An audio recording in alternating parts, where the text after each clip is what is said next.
Hello, BookTube. Well, it's Tuesday, and that means Tag Tuesday. We all stop what we're doing and do tags. And there's a tag that's been hovering on the back of my mind all month long. I've told myself all month long, you got to remember to do this sometime in April.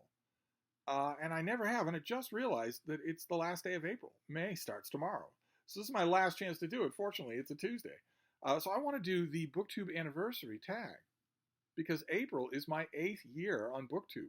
This is my anniversary. As far as I can recollect, as far as I can calculate, this is my BookTube anniversary. And this is an anniversary tag. I think I did this years and years ago, but it's been a long time, I think, since I did it. These questions are evergreen for any anniversary. So question number one is, what anniversary are you celebrating? I'm celebrating 8 years on BookTube. I would not have imagined. I would never have imagined that I would stick around that long. Never in a million years. Question number two is, what genre or genres do your channel generally focus on? I would like to think that we cover the whole of the map, that we touch on almost everything. Partly that's a reflection of my own reading bailiwick. We all set the general cosmological parameters of our reading. No one is actually a truly random reader. And I, long ago, long before there was a YouTube, long before there was an internet, I set mine as the new releases in the American book market. In the 15 or 16 genres that interest me, there are genres that don't interest me. I end up reading their new releases a lot of the time anyway. But the genres that interest me are debut fiction, ordinary fiction, fantasy, mystery, science fiction, historical fiction, literature in translation, science, nature, biography, history, and anything that's reprinted, any kind of I'm always interested in the reprint culture, whatever gets reprinted that's of any kind of interest at all. And then general fiction, and especially general nonfiction. The kind of general nonfiction doesn't fit into any of those categories. So that's a pretty wide net. That's a lot. There are things in there you'll see immediately that aren't there. I mean, but I still end up reading them anyway. I mean, I say that I don't, for instance, there's no category called, for instance, sports. But general nonfiction and new biography often covers that, et cetera, et cetera. So it's a pretty wide net. I think that I would be willing to bet that the net I cast on this channel is about as wide as any other BookTube channel ever gets. Then question number three is, what are you most proud of on your channel in the last year? Partly this question borders on the kind of conception of BookTube that is not my own conception. There is a conception of BookTube, a completely legitimate conception of BookTube that is not my own. That is that this is a performance in a sound studio, Desilu Studios out in Urbana. And that I am a performer. This is not me. I've got a crew, I've got a script, I've got lights, I've got edits, I've got the whole 9 yards. Even if I don't have them, I've got 1,000 subscribers, I don't have anything like that. I'm still treating this as though I do. So there is a gigantic partition between me and you. Booktubers will look at this way. I am not one of those booktubers. I've gradually evolved. I have slowly gained the wisdom to understand that people can view BookTube that way perfectly fine. It doesn't make them automatically fraudulent. It doesn't make them automatically fraudulent. But it's not how I view BookTube at all. I view this as a series of conversations in which, in the course of conversations, sometimes people slip me presents of one kind or another, which is always really nice. I have a few hangdog, very loyal, wonderful people on my tiny little Patreon. I immediately combed their money back into Brattle Halls, as almost all of them specifically said they wanted me to do. Some of you will send me Mega Stuff Oreos. Some of you send me your old, outdated tech, which I love and lovingly use. But it mostly, I consider this to be the exact opposite of a soundstage production. And what you're most proud of would be leaning towards, here's a video with a lot of quality.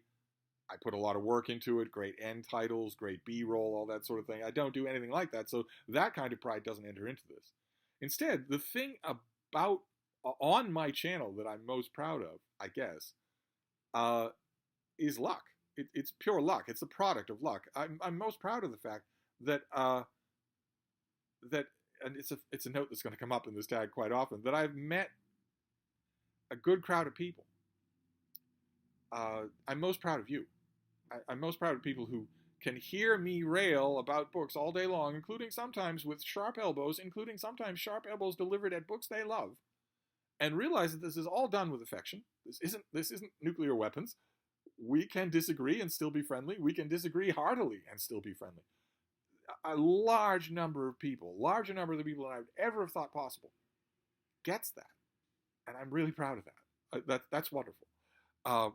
Then question number 4 is, do you receive ARCs to review? ARCs is Advanced Reader's Copy, and I do get Advanced Reader copies, yes, every day. I think the last time I answered this question, last time I did this tag, I quibbled just a bit at to review. Because I know that a lot of ARCs are sent to booktubers specifically for review. Will you accept this ARC in exchange for an honest review? Is usually the way it goes, and that's usually a disclaimer that the booktuber actually repeats on camera. And I don't accept books that way. I don't get offered books that way. The ones in a blue moon that I do, I set the author straight. I write back to the person who offers and say, no, I don't accept books for review. No, this is not quid pro quo. You can send me your book, and I read everything I get, which is a lot more than a lot of people do. And everything that I get, I'll consider for review. But I'm not making any kind of a quid pro quo promise here. I'm not saying if you send me it, I have to review it. No, not at all. Nope. So you want to do that. You want to send me a review copy or finished copy of anything that you want to be considered, feel free. It will be seriously considered. Either I could talk about it on this channel. If you send me a physical copy, I'm going to open it in the mail. So it's going to be shown to hundreds of diehard readers. Or I could give it an informal review in a number of different venues, including just writing an original paragraph for Goodreads or Amazon. Or I could give it a formal review. I have a couple of venues where I could give it a formal review. I could choose to give it that attention, but it's entirely my own choice. The fact that you sent it to me means nothing. And the fact that you sent it to me means you have put it under my nose for consideration. There are plenty of books that don't get that. But that's it. That's all. So not only does that not guarantee you a review, it gives you absolutely no purchase to ask me for progress reports. Some people who send me books for review will then ask me for progress reports, just wondering, how's the review coming along? When that happens, I have to consult my inner Sam and restrain myself from firing off a response saying it's none of your effing business. This is not a collaboration. And I'm not on your time clock. I'm not working for you. I'm working for you. I'm working for my readers. I'm not working for the person who sends me the book. So the to review part of this question, I'm probably making way too much of it. I do get review copies all the time, and I do a lot of reviewing, but I don't take anything in exchange for a review. And I don't think you should either. Even though a lot of people who are breaking into the book world or whatever, probably some of you might be in that position yourself, and you might be feeling like, well, how am I going to get free copies of books otherwise? I'm going to have to make that agreement. Otherwise, I wouldn't get free copies. That's not entirely true. There are a whole bunch of ways. NetGalley, for instance, online site, it'd be an e-copy, but beggars can't be choosers. And NetGalley there's a whole strand of NetGalley that will approve you automatically without any credentials at all. There you go. That's an e-copy. That's 2 or 3 months down the line. And as to where to place it, Open Letters Review is an online literary journal, and I'm one of the editors. I'd be happy to work with you to write a review, polish it up until it's publishable, and then publish it. Well, then it's been published. In a venue that has a masthead that includes 3 working critics, published authors, it's not a bad company to be in. And then you're off to the races. Then you've got publication. You can either keep doing that in Open Letters so you've got a long string of publications, or you can try pitching yourself elsewhere. It works. There are many, many people who can attest to that. It works. And there are other ways to do it. It doesn't have to be Open Letters. You can do it in other ways. I don't think, the point I'm trying to make here, sorry to dwell on this, but the point I'm trying to make here is that I don't think it's ever worth it in the long run for you to write an untrustworthy review. And a review that's done under compulsion is untrustworthy. And a review that you are going to do because that's what you had to pay in order to get the book is under compulsion. So I would say don't do that. I would say if an author or a publisher or a publicist of some kind emails you and says, hey, we'd love to send you a copy of this book. We love your channel. We'd love to send you a copy of this book in exchange for an honest review. I think you should write back and say, I'd love to see a copy of the book, but I'm afraid what I review is entirely up to me. If you're willing to send it for consideration, I'll gladly consider it, but I'm not going to agree to review it sight unseen. But anyway, let's move on here. Question number 5. What types of videos do you most like to do on your channel? See, this is what I was talking about. This is another one that brushes up against a different conception of BookTube than the one that I have. All kinds of conceptions of BookTube are fine. I see that now. But I don't have that conception. So this seems to say there's a type of video that you like to make more than others. Is it more high profile? Does it do better? Is it easier? Quicker to knock out of the studio so that you can get to the golf course or whatever? There's nothing like that for me. I view these as conversations. Almost all of them as conversations. Some of them are a little bit less conversation-y than others. For instance, I'm doing an ongoing library tour that's going to last until 2050. That's not really conversational. Also, I'm doing right now a list of the 100 greatest books ever written. That's not really conversational. I like those videos, but most of the videos that I make are conversational, and so I like them all the same. When I am done with my night's submersion in reading and then maybe a little involuntary sleeping, and then the day breaks, natural light starts to filter into the sky again, it's still going to be hours until my little dog is willing to wake up and stretch and endlessly yawn and endlessly decide to go back to bed and then endlessly stretch some more and then finally be willing to go out, get up and go outside. It's still going to be hours until then. And in those hours, I am eagerly thinking about BookTube and everything else that I've got to do that day. But BookTube is very much a part of that. And all of that's the same. I'm looking forward to it all the same. Question number 6. What types of videos do you like to watch on other people's channels? I am a BookTube omnivore. I love watching BookTube, just all of it. Even the book reviews, with the videos that call themselves book reviews, which you would think I wouldn't like to watch because almost none of them are actually book reviews. I realize that's just a question of nomenclature. So I don't get so hot and bothered about it as I used to. I even like those. I like almost every. I confess, I don't like the ones that are extremely artificial. The ones that have extremely artificial jump cuts and B-roll and the obligatory little teaser, the 2-second teaser at the beginning that's going to be from 20 minutes into the video. Why that took off, I have no idea. Or the little filming gimmick where you're talking to the camera and then suddenly there's a segment of you talking to the side to emphasize that it's an auditorium lecture. I confess, those work my one good nerve. But all the rest of them, I love. Hauls, unhauls, chats, impassioned rants, library tours, whatever it is. I confess, if I had to pick a favorite, it would be the videos that are pure examples of the type of BookTube that I do and that I love, which is just sitting and talking with me. Just sitting and talking with me. I've got a bunch of things I want to talk to you about, books that I've been reading, books that I am reading, maybe an adventure that I had in my life that may be bookish related or maybe not, but that's bugging me. I just want to get it off my chest. I know a lot of relatively new booktubers. I'm in correspondence with so many people. It's so wonderful. I email so many people. I know a lot of relatively new booktubers who say, well, I would do that, except that I would lose my concentration. I wouldn't be able to go in a list of things that I want to hit. And I always want to say to them, well, A, you could keep a list. You could make a bullet list of points. It's not a script, but you could make a bullet list of points that you want to make sure to get to in your video and then just post it on your camera so that it's right there staring you in the face. You couldn't possibly miss it, and you know what you want to say on all of these subjects. You could either do that, or B, you could work on it mentally and you'll get better at it. Keeping an organic structure of the superstructure of the comments that you want to make in a 20-minute span, that is a muscle. You get better as that as you go along. But those are the ones that I like. People who sit down in front of the camera and just chat. Let's see here. Question number 7 is, was there anything you tried on your channel last year that didn't work?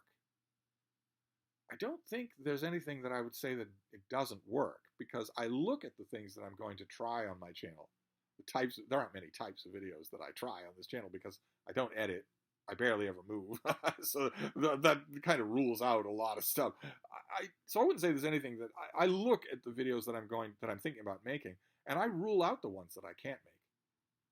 I would love to do a weekly vlog, a reading vlog, piece together, little piece every day. I don't, because I don't want to take the time to learn how to edit. I have never encountered an editing program that seems anything less than launching a lunar module. I don't want to become an expert. A lot of all of the editing programs that I've seen seem like they are tailored towards people who have film school aspirations of one kind or another. I don't. So I don't want to learn how to do any of that stuff. So that's out. And there are a couple of other things, but mostly I tailor my videos for what I know will work. I now know, for instance, that I can certainly do interviews on Zoom and upload them as videos on this channel. I can certainly do that. That does not, I worried for a minute years ago when I thought about that. I guess I've done tons and tons of in-person interviews. Back in the olden days, before the internet, I did tons and tons of personal interviews and really enjoyed it. And was told by many interview subjects that I was really good at it. That it didn't feel like they were doing 10 interviews that day. Mine stuck out. It didn't feel like the others. And when I was thinking about doing that again on BookTube, I thought, well, okay, but those muscles might have atrophied. And this is all one take. This is all live. You can't edit. So I wondered if that would work. And it turns out, yeah, interviews are easy. For me, they're easy to handle. There's a discrete breviary of tricks that an interviewer can do to make sure the thing doesn't go off the rails, doesn't get out of control, never has dead air. There's a discrete a bunch of tricks that you can do. And if you have enough experience, they're going to be second nature. So the fact that it's live, the fact that that my interview subject is never given I never give my interlocutor any kind of a program to follow. In fact, I specifically tell them, no, I'm going to go where the conversation goes. If you don't want that, if you don't like that, then let's just not do this. But I'm not going to give you here's the program and then stick to it. No, I want to see where the conversation goes. Turns out I can do that. Turns out not being able to edit those is not an issue because they don't need to be edited. So that's what I mean here. A long roundabout answer. All these questions, all these answers are roundabout, but that's because I'm a happy anniversary baby. I look at the videos that I want to make and tailor them to the ones I know I can make. So videos that didn't work don't really enter into it. There's some that video ideas I launch onto and then lose interest in them, or other people are not interested in them, so they kind of peter out. Let's see here. And then there's the Steve Tiberius Donoghue Book Club, which I do not understand. I had a regular monthly book club. I started one for April, and it just went right out of my mind. It just completely died in my own mind. No idea what happened there. Question number 8 is there anything you've done on your channel last year that you won't continue doing next year? I'm going to use this as this year. And no, there's no door that I'm closing at all. I didn't even close the door on Last Week in BookTube, which I've just revived. And a lot of you said you really enjoy that, so I'll probably keep doing that. But I don't make decisions like that where, no, this doesn't work, so we won't try this again. Question number 9, is there anything you plan to do more of next year? In other words, this year. Not plan to. A lot of the plans that I have would involve other people. I would love to do more conversation videos. More interviews, if you want to call it that, but they're really conversation videos. I would love to do more of those. I'd like to do 5 of those a week. And for every one person that's available and ready, there are 10 people who would love to do it, but just the schedules, they're busy. They doesn't line up. That's annoying, but there's nothing I can do about that. I can email the person and I can tell them I'm totally up for it and I'm wide open. My schedule is wide open. So unless your schedule is absolutely wall-to-wall booked, I'm sure we can find a way. But sometimes some weeks are better than others. The weeks when I have lots of conversation videos, I am incredibly happy. Let's see here. Question number 11. What are some of the challenges you faced on your channel? Well, the most noteworthy challenge was an attempt to get me canceled, which was in eons past. It was 8 full years ago, so there's no reason to keep bringing it up. That was a challenge for about a weekend. But the main challenge has been technical, definitely, and that still is true. I managed to barely chin up to the bare minimum tech-wise for audio and visual for a video channel, but I know that there's a huge amount of room for improvement there that I just don't do. And that's because the reason I don't do it is because tech is still a little bit of a challenge for me. And I've had many tech problems over the years I've been doing this channel. So I try to keep things nice and simple. I stick with the things that I know work. Question number 12 is, what equipment do you use to film your videos? You're not going to believe this, but I use a 2013 11-inch MacBook Air. I use a 10-year-old MacBook to film my videos. I have a wonderful tablet that was made 4 years ago. It's a beautiful thing with a battery. The battery is the grip on one end of it. It's beautiful. I forget who makes it, but it's great for filming videos. I don't use it. I have a 2019 iPad. Great for filming videos. Certainly sharper and better equipped, more nimble than a 2013 MacBook Air. I don't use it. And perhaps most criminally of all, I have an M1 chip 12.9-inch iPad Pro, and I don't use that to film videos either when that is made for filming videos. I don't do any of those. Instead, I stick with what I know. It appears to be okay. You can hear me and you can see me. It appears to be okay. I justify not moving wholesale to those much newer and better technologies by saying that they are mainly meant for people who want to do more with their videos than I do. I want to turn on the camera, hit record, start talking to you, and then stop the recording and upload the video. That's all. I'm not going to do any kind of audio tracks. I'm not going to do any kind of in-screen graphics of any kind. I'm not going to edit. So it's the simplest thing in the world. Why do I need that advanced technology? But nevertheless, saying it out loud makes me all the more aware of the fact that I should be, at the very least, I should be filming all of my videos on that MacBook, on that iPad Pro. At the very least, that's what I should be doing. Maybe. The year is still young.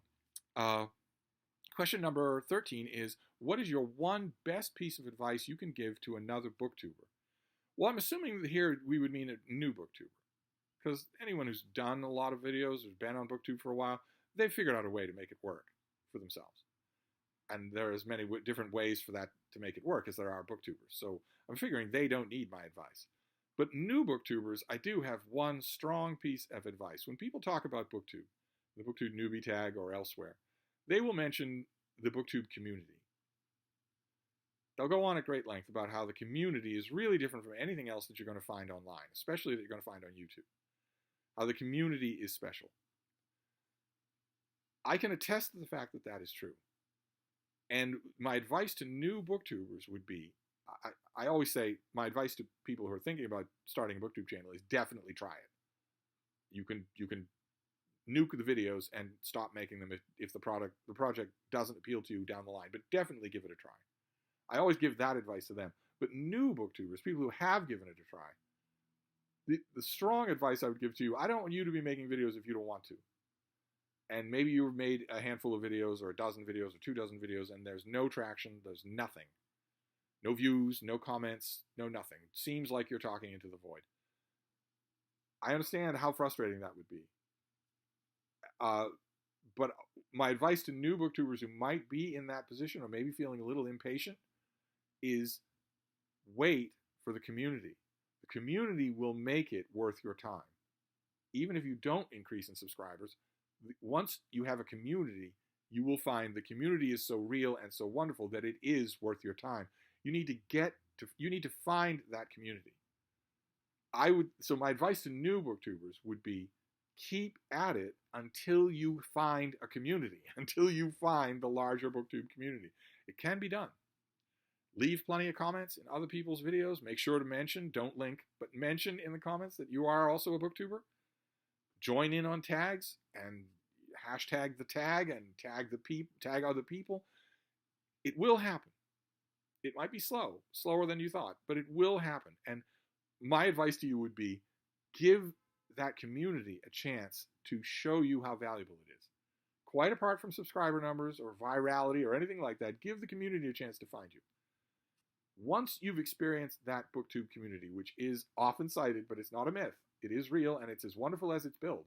Once you've experienced that community, if after that you decide it's still not worth it, it's too much of my time, it's changing the way I read, any of a number of valid criticisms that I've heard over the years, then you can stop. But don't stop before you've started to make friends. Then you literally don't know what you're missing.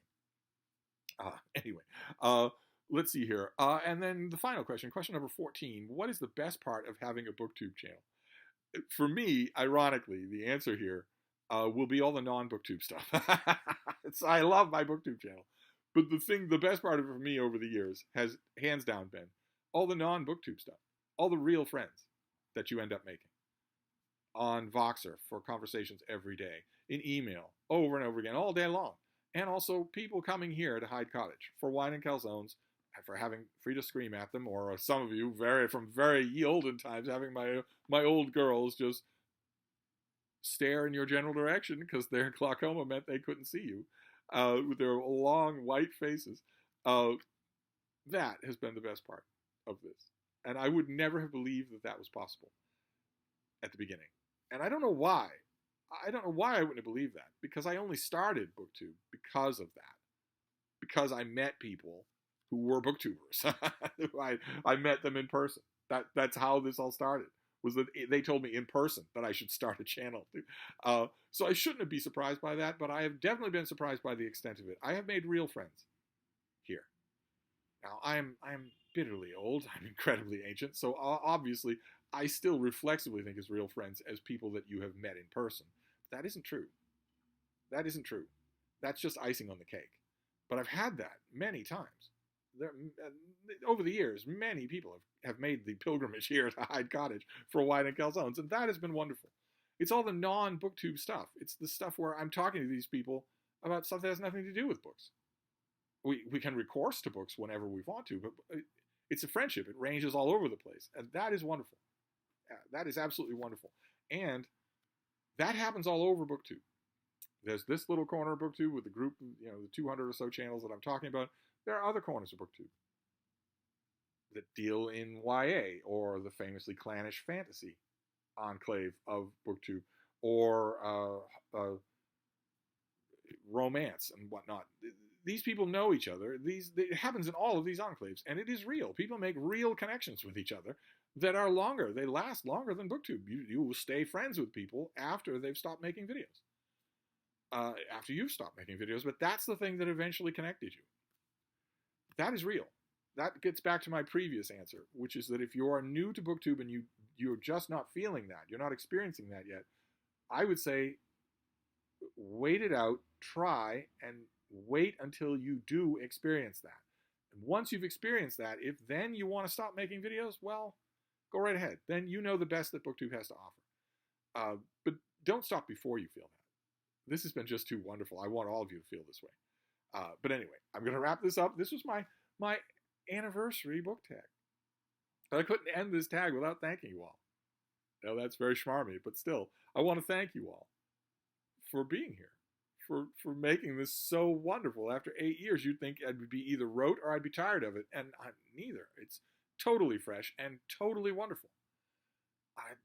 And you're the reason for that. So I want to thank you all. Of course, I want to add a special nod of thanks to the people, the tiny number of people who've been here from the beginning.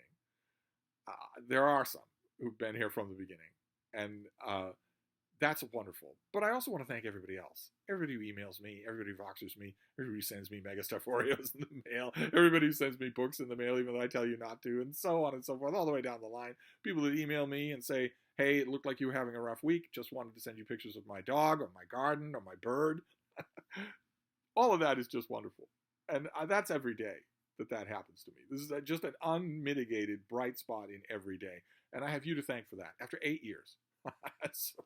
Somehow, those of you who have been here for a lot of those 8 years somehow are not tired of me yet.